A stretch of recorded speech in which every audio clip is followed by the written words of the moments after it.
Salut à tous, alors vous le savez, cette nuit ou ce matin, c'était Nova Open 2024, les previews, et du coup, j'ai failli vous les streamer, mais j'ai lâché à 2h30, normalement c'était à 3h du mat, à 2h30, j'étais en mode, voilà, non, ça va pas être possible. Du coup, je me suis gardé la découverte, en fait, j'ai juste ouvert la page, j'ai pas scrollé, hein, c'est dire quand même, parce que j'ai envie de scroller depuis tout à l'heure, et je l'ai pas fait, pourquoi? Pour que on puisse se retrouver un peu dans les conditions du live, de la découverte. Donc j'ai rien vu, j'ai juste vu une petite miniature sur YouTube où il y avait une sorte de gros, je sais pas, j'imagine une sorte d'hippogriffe pour AOS. Donc on va regarder ça ensemble comme si on était dans les conditions du direct. Alors on y va, c'est parti. Donc ah oui c'est ça. Qu'est-ce que c'est? Ouais, c'est un gros griffon. Bon allez c'est parti. Donc on va regarder comme ça chaque page. Donc qu'est-ce qu'on a? Iridian the Witness. Franchement, c'est pas mal, hein, c'est une belle figurine. Iridian the Witness. Donc voilà, c'est la découverte. Hein, j'avais envie de faire une vidéo plus à l'émotion que hyper préparée. Surtout que, bon, au final, hein, on réagit qu'à des looks de figurines. Donc ce qui compte, c'est l'impulsion. Alors, elle est marrante, cette posture, en fait, de figurine, parce qu'elle a un côté pas vraiment aérien hein, sur... alors, je pense que c'est un hippogriffe, je sais même pas comment il l'appelle, mais... surtout sur le côté comme ça fait plus un peu panthère. Donc voilà, avec les grosses surfaces de l'aile. Alors, j'aime bien le Stormcast comme ça avec sa capuche. Cagoulé, c'est pas mal. Alors les haches avec l'énergie un petit peu comme ça éthérique qui sort, ça on commence à avoir l'habitude. On l'a déjà vu, c'est quelque chose qu'on retrouve beaucoup dans le look des derniers Stormcast sortis. Les Stormcast, en fait, l'évolution elle a quand même été assez grande, hein, parce que en 9 ans, on est passé des premiers Stormcast Storm Marines à vraiment des choses beaucoup plus aériennes et quand même beaucoup plus séduisantes. Hein. Voilà. Alors donc c'est un double kit. On peut aussi faire un Lord Vigilant, un Morgriff. Donc voilà, hippogriffe c'était pas assez classe, donc c'est Morgriff. Ou alors c'est peut-être encore une autre catégorie de bestiole. Après l'aile elle a l'air vraiment grande. Je pense que là faut se faire plaisir et faut essayer de prendre des images en fait de la nature avec les vrais oiseaux pour essayer de faire en fait quelque chose d'assez moucheté. Parce que là vous voyez, même là pourtant c'est la peinture heavy metal, peinture studio, mais je trouve que le gros aplat de l'aile comme ça et qui est assez grand hein, parce que quand on voit sur la figurine ici sur le côté ça représente quand même une grosse partie de la figurine, surtout une grosse partie visuelle.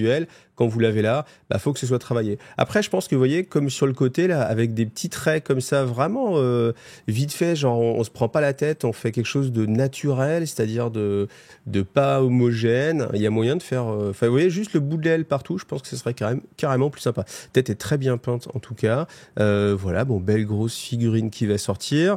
Est-ce qu'elle va sortir accompagnée avec d'autres choses ou pas? On verra. Je pense que ça va être liquide, peut-être, vous savez, comme ce qu'ils ont sorti là pour juste avant la V4, où on a le gros kit. Hein, voilà, vous avez envie de cet hippogriffe, ce Morgriff, pardon. Vous allez toujours avoir le Morgriff, mais avec d'autres petites figurines à part. C'est juste un pronostic, peut-être que la figurine va sortir tout simplement seule. En tout cas, j'aime beaucoup l'esprit de cette énergie-là, hein, un petit peu le feu éthérique qui sort des armes avec cette zone-là. Ça, c'est vraiment un bon choix. Alors, là, on a un Lord Célestant ça a vraiment changé hein, par rapport à ce que c'était avant. Là, la figurine est beaucoup plus redressée, beaucoup plus, j'allais dire aérienne en fait, mais élancée. Je pense que c'est le bon mot. Alors, on a plusieurs looks. C'est bien parce qu'on a... Alors, nos amis asiatiques peut-être sont un petit peu laissés pour compte. Bah voilà, et pourquoi pas. Et... en fait, en même temps, si tu te dis s'il faut faire toutes les ethnies, t'as quand même pas fini. Mais c'est pas mal en tout cas qui est le choix. Voilà, bon, elle est pas mal. Faudrait la voir un petit peu en 3D. Je regarde un petit peu les vidéos après à la fin. Ah putain. Alors c'est vraiment une refonte de la gamme, hein. Ça on s'y attendait et c'est vrai que ça change quand même pas mal. Hein. On retrouve alors comment il s'appelle, Lord Relictor, voilà c'est ça, qui était dans, je crois qu'il est vraiment sorti dans la première boîte lui, hein. Première boîte, deuxième boîte, vous me corrigerez, mais ça a vraiment changé. En tout cas le look est vraiment mieux que ce qu'il y avait avant, beaucoup moins. Alors, on peut pas dire massif parce que c'est quand même massif comme figurine, mais il y a cette impression de hauteur en fait, le côté vraiment plus élancé. Donc pas mal. Après, j'ai peut-être pas trop le dos. C'est un petit peu trop uniforme comme ça avec les petits parchemins, enfin les grands parchemins d'ailleurs. le Lord Terminos. Alors c'est marrant, mais c'est ce qu'on a vu en fait avec certaines gammes de figurines où dans la boîte de base vous avez une version, puis après ils vous refont une version qui est un tout petit peu différente. Et si, parce que le Lord Terminos, il était il est d'ailleurs dans la boîte de la V4. Donc le fait de le ressortir, mais c'est vrai que là il est plus sympa. Donc il y a toujours ces petits acolytes. Je sais pas s'ils portent un nom, doivent porter un nom, mais en fait pour ceux qui ne connaissent pas, l'idée c'est que bien sûr les Stormcast, ce sont des guerriers éternels qui sont morts, qui ont été rappelés par Sigmar, et en fait eux, ce sont des ancêtres de ces guerriers et qui sont là pour leur rappeler un peu leur humanité qui est en train de s'étioler à chaque fois qu'ils sont reforgés, à chaque fois qu'ils meurent et que leur essence est reforgée pour refaire un éternel, eh bien, ils perdent une partie de leur humanité. Et en fait, le fait que ce soit leurs ancêtres qui soient là, eh bien, c'est censé les rattacher encore un peu à ce qu'ils sont, ce qu'ils ont été, ce qui se rappellent pourquoi ils sont en train de combattre. En tout cas, la figurine est vraiment pas mal. Et tout ça, ces petits personnages à côté, c'est vraiment super. Les Réclusianes, voilà, toujours avec ce même type de personnage. Alors, mais vous voyez, c'est ça le truc, c'est que ça me rappelle ce qui s'est passé avec les Gaunt, en fait. C'est-à-dire que sur la boîte, vous avez une nouvelle unité, vous êtes tout content, vous achetez cette unité. Peut-être même vous avez acheté 2 boîtes pour faire une plus grosse unité. Et puis, juste derrière, eh ben, on vous sort quand même une boîte avec cette même unité, mais en plus avec des options, peut-être j'imagine, et des figurines un peu plus classieuses. Et c'est toujours un peu la frustration, parce qu'on se dit, mince, voyez, regardez, c'est ça, c'est les armes en plus là, sans doute. Et c'est toujours un peu voilà la frustration, puis ça fait un petit peu carotte, parce que tu te dis, j'ai quand même eu mon unité, je l'ai quand même peint. Alors, j'allais dire ça va, mais je disais ça va parce que c'est vrai que quand on n'a pas un 20 Gaunt, se retaper des Gaunt alors qu'on avait déjà des Gaunt, moi ça m'a pas trop plu. Là il y a un peu moins de figurines et puis après ce qu'il faut simplement, mais comme on sait pas, on n'a pas de visibilité, c'est un peu plus dur de se rendre compte, mais peut-être ce qu'il faut maintenant c'est se dire attends, fais gaffe. Ayez cette petite voix un petit peu là dans votre tête la prochaine fois que vous achèterez une boîte de base. Si vous voulez en acheter 2 avec un pote, histoire de les partager, rappelez-vous que peut-être l'unité que vous trouvez vachement bien à l'intérieur, elle va sortir pas beaucoup plus tard, parce que là on va être sur du 3-4 mois de décalage, et avec d'autres options d'armes. Et si vous avez envie de jouer WYSIWYG, c'est-à-dire what you see, what you get, avec la réalité visible, eh bien ça peut être embêtant, puis même juste pour l'amour des figurines, pour ces figurines qui sont plutôt réussies. En tout cas là on a vraiment des éternels de l'orage qui sont vraiment super. L'armée, elle me plaît beaucoup plus maintenant. Je pense que c'est pareil pour tout le monde. Alors, non, il y a toujours ce fameux casque. Alors, ce fameux casque, je ne peux pas. Par contre, regardez, on l'enlève. Et tout de suite, la figurine, je la trouve vraiment beaucoup plus sympathique. Ça me branche pas. J'aime pas trop. Vraiment, ces casques, j'aime pas. Mais là, c'est beaucoup plus... Alors oui, certes, on ne va pas au combat sans son casque, mais... on est en train de jouer aux figurines, un petit peu de fantaisie, voilà, on imagine le côté héroïque. Voilà. Donc les Stormstrike Palador, c'est pareil, c'est la redéfinition de ce qu'on avait avant là, sur la chambre, je sais plus comment elle s'appelait. Peut-être qu'ils veulent dire cavalerie, tac, non. Mais du coup, voilà, ça c'est beaucoup plus aérien, très très sympathique, avec la maîtrise toujours du nombre de points de contact pour que les bestioles puissent tenir. C'est beau, heureusement qu'on est en plastique, là je vous dis pas en métal, ça aurait été vraiment compliqué. Donc, il y a vraiment beaucoup de sorties, mais bon, évidemment, c'est toutes les sorties qui auraient été présentées si ça n'avait pas été les Skaven. Donc oui, c'est pour ça que au final, je repense à ça. Comme là, ça va être toutes les sorties séparément. Sans doute le premier là qu'on a vu, le Morgriff, il va être dans une boîte seule. Je pense que ça va être exactement comme les Skaven. Après, c'est pas interdit de penser que peut-être à Noël, souvent ils font des boîtes d'armée à Noël. Donc est-ce qu'on aura ces figurines là? Ça va assez vite en fait. Avant, j'avais l'impression que c'était beaucoup plus long, et là maintenant, j'ai l'impression que ça va beaucoup plus vite ces boîtes. Enfin, c'est-à-dire qu'on retrouve très vite à l'unité des choses qui étaient vendues séparément ou au final, un package avec un petit bonus financier sur quelque chose qui est sorti il n'y a pas si longtemps. En tout cas, j'aime beaucoup le schéma de couleur là. Là, un petit vert comme ça, c'est vraiment pas mal. Toujours un petit vert, c'est pas mal. Ouh, c'est bien ça. Stormreach Portal. Ah oui, ah putain. Ah mais clairement. En fait, là, tout ce que ça m'inspire, c'est que là, en fait, pour moi, ça me rappelle les portails, que vous savez, qui existent là. Je vais essayer de vous retrouver une photo, je vous mettrai une photo. Les portails qui étaient sortis, qui étaient un petit peu volants, et qui, a priori, sont plus disponibles, je pense. Faudra regarder. Et là, ce portail, il a quand même vachement plus la classe. Et surtout, il est beaucoup plus ancré sur un royaume. Et je pense que ils vont vous en sortir un pour chacun des royaumes. Hein. Moi, je le vois bien comme ça. Chaque royaume va avoir son type de portail avec son propre look. Alors, bon là, ouais, j'ai juste un petit peu peur sur les fixations. Alors, est-ce que c'est une boule? Ouais, c'est une boule. Peut-être que ça va être un petit peu léger sur la fixation. Les décors, en fait, c'est souvent des choses dont on prend un petit peu moins soin parce qu'on les met dans un côté, dans une caisse. Souvent, ils s'accumulent avec d'autres. On prend pas le temps de mettre du papier bulle, etc. autour. Et quand on a des choses un petit peu fragiles comme ça peut être embêtante.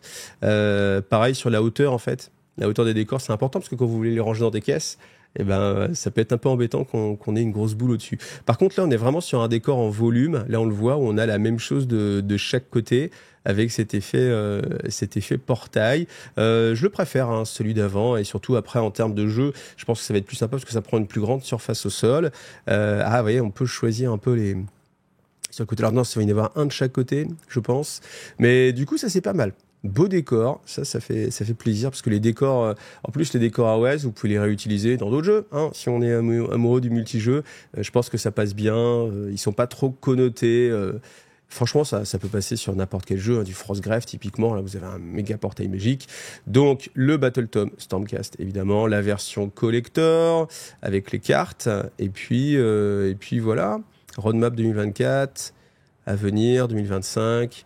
Spearhead Destruction, donc voilà. Spearhead qui a l'air de marcher pas mal, hein. Pour l'instant, en tout cas, de ce que je me fie à mon assaut, ça joue pas mal. Donc c'est plutôt bon signe. Alors, du Blood Bowl, on imagine. Allez voir ça. Hop là. Alors, je vous le dis, hein, je vous le fais dans les conditions du direct. Donc, les nains du chaos. Enfin, il va falloir qu'ils sortent les nains du chaos, hein, mais à quand les nains du chaos pour AOS? Ou peut-être pour The Old World? Le problème, c'est qu'il n'y avait pas beaucoup de références. Hein. En fait, les références, c'était quoi qu'il y avait des choses, c'est Forge World. Mais il faut qu'elles les ressortent. Hein, parce qu'en fait, le fait de les ressortir dans Blood Bowl, forcément, ça va vous donner envie de faire votre armée. Donc voilà, avec...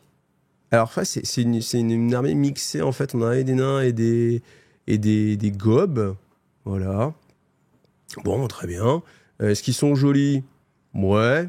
Ils sont aussi élancés, en fait. Hein. Ils ont envie d'élancer un petit peu tout le monde. Voilà. Avec les nains du chaos. Bon, ça marche. C'est pas mal. Bon, après, voilà, c'est la même figurine avec juste peut-être le petit mouvement. Voilà. Bon, allez. Ah, oh, putain, c'est pas mal, ça. Oh, putain, on est vraiment dans ce qui se faisait à l'époque, mais alors plus massif, là, par rapport à ce qu'il y avait avant. Là, on a quelque chose de beaucoup plus massif.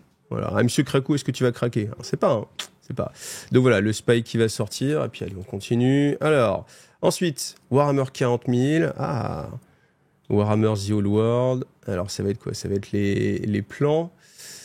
Tac, tac, on y va. Donc, c'est les roadmaps. Alors, elles sont un tout petit peu moins lisibles que ce qu'on a eu avant. En plus, on peut pas cliquer dessus, donc c'est un petit peu dur de lire. Donc, nouvelle édition.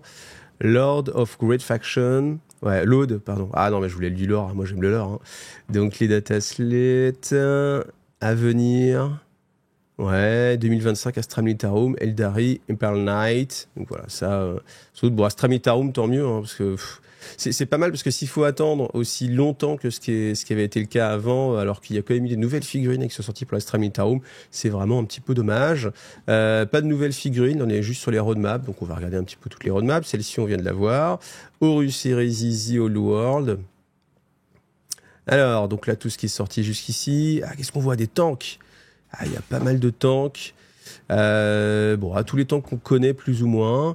Pour les Légions impérialistes aussi, un petit peu des choses. Ça, c'est bien parce qu'on aimerait voir un petit peu plus de choses.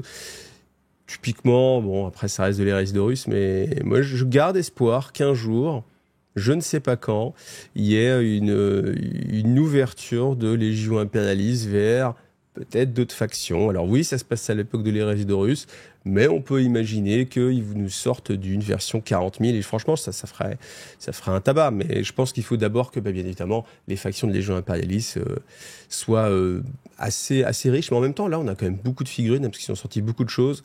Donc je pense que ça pourrait être sympa. Et puis, le Mechanicus, déjà. Le Mechanicus pour Horus Heresy, on l'a eu, c'est en train de sortir. Donc le Mechanicus pour Légion impérialistes, on veut bien. Avec, ah ouais, j'imagine les Ordinatus. Ah, ça, ce serait classe. Alors, Empire of Mine, High Elf, Morph Action, Army Box, Hero, Plastique, Métal, Résine. Bon, pas beaucoup plus d'infos. Après, les logos, ouais, les OF, bah, de toute façon, on les a, hein, main et... Ok, bah, on va regarder un petit peu la suite. Et puis c'est tout. Et puis c'est tout. C'est tout, c'est pas ouf, hein. C'est tout, c'est pas ouf. Hein. Ah oui, il y a que ça, c'est pas... Bah attends, 40 000, c'est quoi les révélations sur 40K? Bah peut-être qu'il faut regarder les petites vidéos. Alors ce qu'on va faire, comme ça va être long, je vais revenir sur les roadmaps et tout ça. Je vais regarder cette petite vidéo, parce que...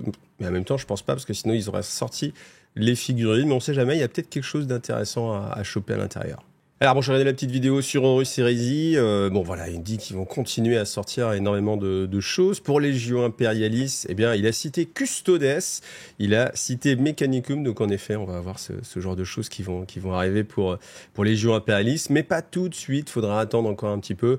Et bah voilà. Donc bon, finalement, si on rajoute les Custodes à part, si on rajoute peut-être après, on peut imaginer, je sais pas, du Dark Mechanicum. Ça ne parle vraiment pas beaucoup. Après, je pense que ça va commencer à sortir d'abord sur Heresy plutôt que sur Légion Imperialis, mais je pense que tout se met en place pour qu'à un moment donné, il y ait du Mechanicum noir qui arrive. Donc voilà, ça c'est juste les toutes petites news, pas grand chose à se mettre sous la dent, si ce n'est confirmation qu'on aura du Mechanicum et puis du Custodes. Alors, j'ai regardé aussi la petite vidéo sur 40K et c'est assez sympathique parce que même si on nous montre rien, donc bon, sur la fin d'année, voilà, on nous en parle pas beaucoup plus, hein, on est à fond sur les Blood Angel. Par contre, ce qu'on nous a dit, c'est que dans l'Astra Militarum, on va avoir de la DevCorp, mais alors des figurines DevCorp.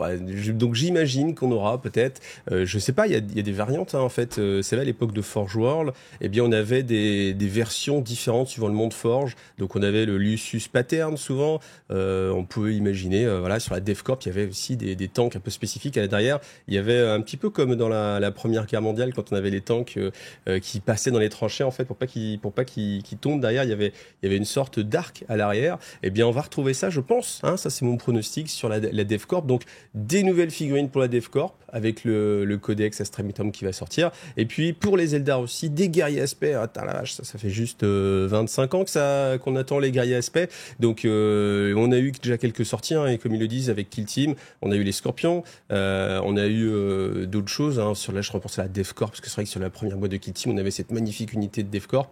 On va en avoir d'autres. On va avoir aussi des guerriers aspects. Alors, est-ce que ce sera aussi peut-être saupoudré dans un mode Kill Team? C'est-à-dire que, bah oui, en fait, parce qu'il pourrait bien nous dire qu'on a des nouvelles unités qui sont sorties, mais en passant par Kill Team. Là, comme il y a le codex qui va sortir avec, bon, j'ose espérer quand même qu'on va avoir des nouveautés. Donc, est-ce que ce sera les aigles chasseurs ou les aigles voltigeurs, les swooping hawks ou autre chose, les araignées spectrales peut-être. On verra ça. En tout cas, ça laisse quand même de bonnes choses pour les joueurs Eldar, parce que c'est vrai que les joueurs Eldar étaient un petit peu délaissés, je trouve, depuis pas mal de temps.